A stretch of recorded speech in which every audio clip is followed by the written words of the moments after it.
Zimbabwe's World Cup cricketers play South Africa A in Harare. The boundary is well guarded and all seems peaceful on this apparently idyllic stage. But these cricketers are playing in the eye of a storm that's threatening to turn the prestigious World Cup into a bitter farce. Armed police officers patrolling the grounds give a hint of the potential for conflict.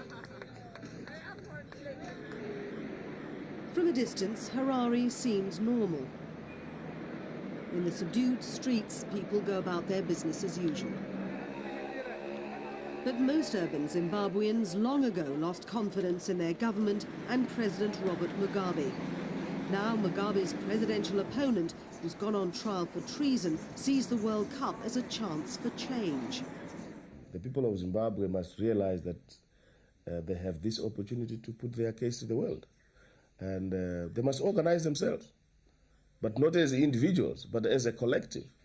Even organizations that would like to confront this regime in a more robust manner must realize that they are not going to gain much by having individual actions. Mugabe is likely to exploit the holding of this World Cup to give him political credibility and mileage he doesn't deserve. Malcolm Speed, head of the International Cricket Council, and Ali Bacher, World Cup organiser, visited Zimbabwe to check the arrangements. They stayed for one day. Well, this debate has gone on for decades. You know, can you separate sport and politics? And one body of opinion says you should, the other body says you can't. You know, this debate will go on ad infinitum. There are a number of concerns about safety and security in this country that we're well aware of them. You're well aware of what those concerns are, but we've taken them on board. After talks with government and police, Bacher and Speed departed, reassured. If they glanced to the side of the airport road as they drove in, they'd have seen this typical petrol queue. Motorists often wait many hours in the hope of buying just a few litres. It's the same everywhere in Zimbabwe now.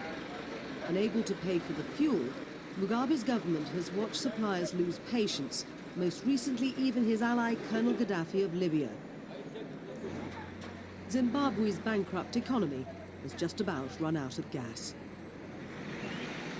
The sight of people queuing for food is becoming as common as that for petrol. A rumoured consignment of sugar, cooking oil or maize meal gets people lining up around the block before dawn.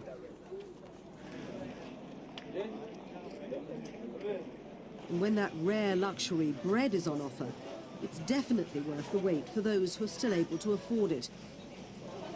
Staples here are in short supply, and the value of the Zimbabwe dollar is still plunging. There are far fewer shortages at Harare's five-star Meikles Hotel. Foreign guests are well cushioned from the hardships on the streets outside. The service is impeccable, the food fresh and plentiful. US dollars and sterling are equally welcome. It's not that far from the seething ghettos surrounding Harare. This is where ICC Chief Malcolm Speed stayed on his 24-hour visit. The management said the luxury suite is also reserved for his World Cup return, and as a gesture of thanks, the Cricket Council is getting it at a big discount.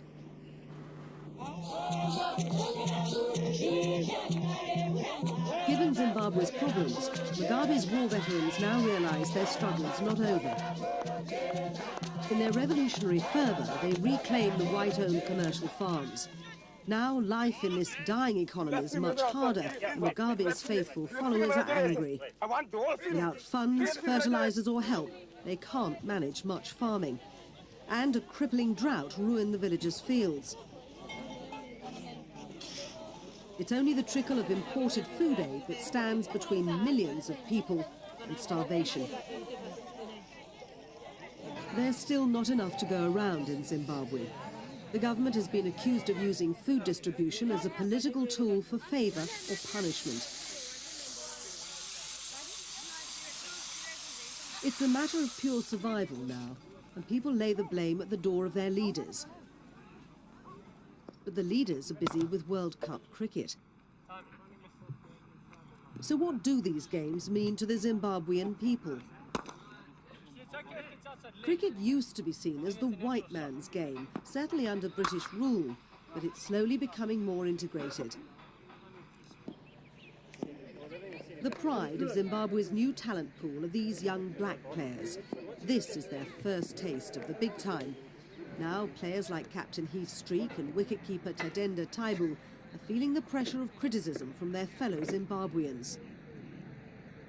I come from a farming background and my family have been affected, but first and foremost for me is playing cricket. So I'm employed as a cricket player, and that's what I've got to do, and I've got a job captaining a team that comes with a lot of responsibilities, and so that's that's where my allegiance lies, and I've got a team to lead, so that's my first and foremost role. I really say to myself, well, regardless of all these things happening, the games are going to be played. And I've just decided to forget about the things that are happening and just to concentrate on my cricket and to concentrate on how I'm going to play, how I'm going to keep, how I'm going to bat, and how I can help my teammates to do well in the World Cup. These Zimbabweans feel very differently about the Cricket World Cup. Opposition Member of Parliament Job Sikala and his colleagues were all tortured by police. When I was enjoying the comforts of London, the comforts of Dar es Salaam. They arrested Sikala in the middle of the night, stripped him naked, then applied electrodes in turn to his toes, fingers, genitals, and finally his tongue. He said the policeman electrocuted and interrogated him for 7 hours. This human rights lawyer has his own scars and burns to display. These are some of the braces incurred after. The men are now on trial for subversion, and the state has conceded that the torture occurred. Sikala is anxious to tell the cricketers that Zimbabwe is definitely not a safe place. I have got a very clear message to them that they are endorsing the torture of elected members of parliament in Zimbabwe. They are endorsing the continuous repression of our people.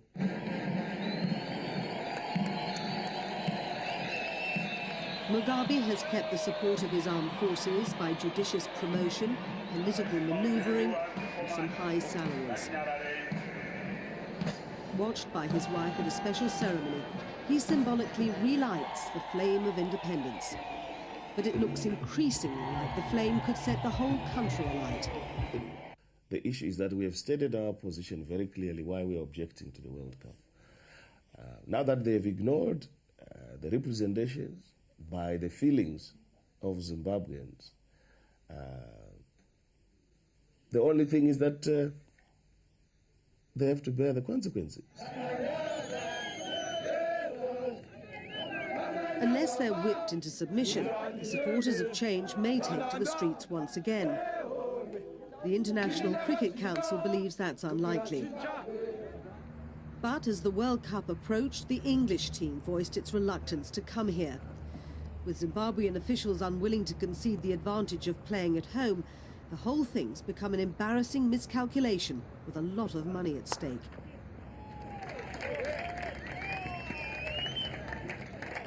Harare Sports Club holds fewer than 8,000 spectators, but only 1,000 seats will be sold to the public. Most places are going to corporate clients. An unusual game with rules that easily confuse outsiders, cricket's brought the problems of Robert Mugabe's rule over Zimbabwe sharply into focus.